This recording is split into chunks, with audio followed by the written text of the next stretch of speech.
But a new Organization for Economic Cooperation and Development report has exposed the staggering scale of state funding that drives China's global manufacturing dominance.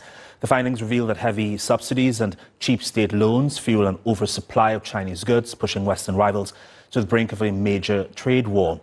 The report says that Chinese firms received 3 to 8 times more government support in 2024 than companies in OECD nations. Out of $108 billion in global subsidies, over half were deployed by Beijing alone. This includes aerospace subsidies up to 5 times larger than Western rivals, and semiconductor support that hit nearly 10% of company revenues. Well, the OECD says nearly 60% of China's global market share gains since 2005 can be directly attributed to subsidies. Support most visible in an industry like solar power, where China's global share has surged from 14% to 87%. While Beijing argues that success is driven by genuine competitiveness, economists compare this state support to doping in sports. And the report warns that China's continued push for industrial self-reliance under its latest 5-year plan could deepen trade tensions.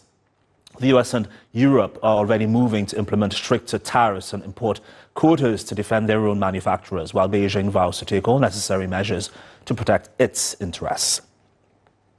Right, so for more on this, we're joined by Mark Humphrey Jenner in Sydney. He's an associate professor of finance at the University of New South Wales Business School. Professor, good afternoon, I think it is to you, and thank you for your time.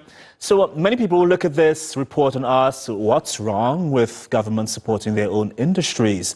Why are subsidies such a controversial issue in global trade? Well, firstly, thanks for having me. And the subsidies certainly have become more widespread over time. The OECD's report indicated that subsidies have increased across the board, although they have been relatively high in China.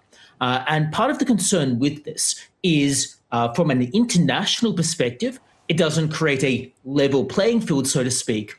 But also part of the concern is domestic. With the government picking winners across sectors or across businesses, it means that other domestic entities can't compete quite as well because they might not have access to those subsidies for various reasons, many of which might be political in different countries. And that means you have an unlevel playing field both domestically and internationally. And part of the issue is that with increasing free trade, domestic entities, say in the United States, might argue that, well, they're competing against an entity overseas that has a lot of government support. So they aren't really able to compete because they're not in the same situation, which means that, say there's an entity in China that gets a lot of government support, is therefore able to sell things below market, and is therefore able to sell things under the price a US entity could sell it domestically. But this isn't because that Chinese entity is competing better, rather it's because the US entity simply doesn't have as much government support, or rather the government is enabling the entity, the exporter, to undercut that domestic entity, which is what's creating that controversy. And that's why there's a lot of blowback about it, and why there had been some pushes for tariff protection and the like.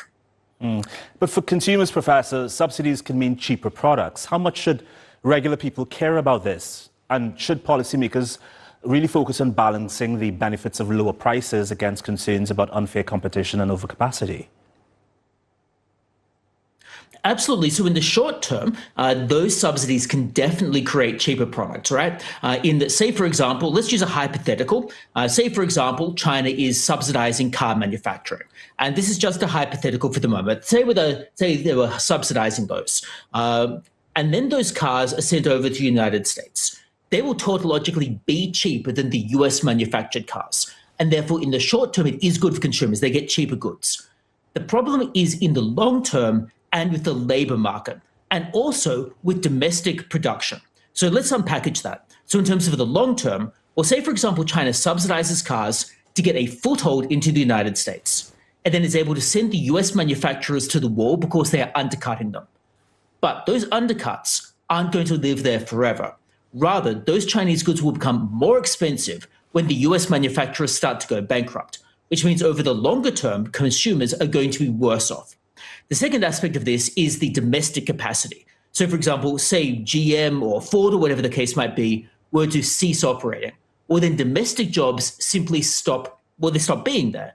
So you get more unemployment. Now, in some ways, that can be a good thing from a country's perspective in that it might shift to, say, higher impact labour or other sectors where they compete better. However, it's not here a matter of competition, rather it's a matter of who is getting the most government support, which is very different from being the most efficient enterprise. And then the next thing is from a US government perspective and a US tax perspective. Well, if these companies are sent to the wall simply because of foreign subsidies or foreign support, well, what that means is there's a reduction in tax base and a reduction in domestic growth. And that reduction isn't due to those companies being bad. The reduction is due to other support from governments overseas.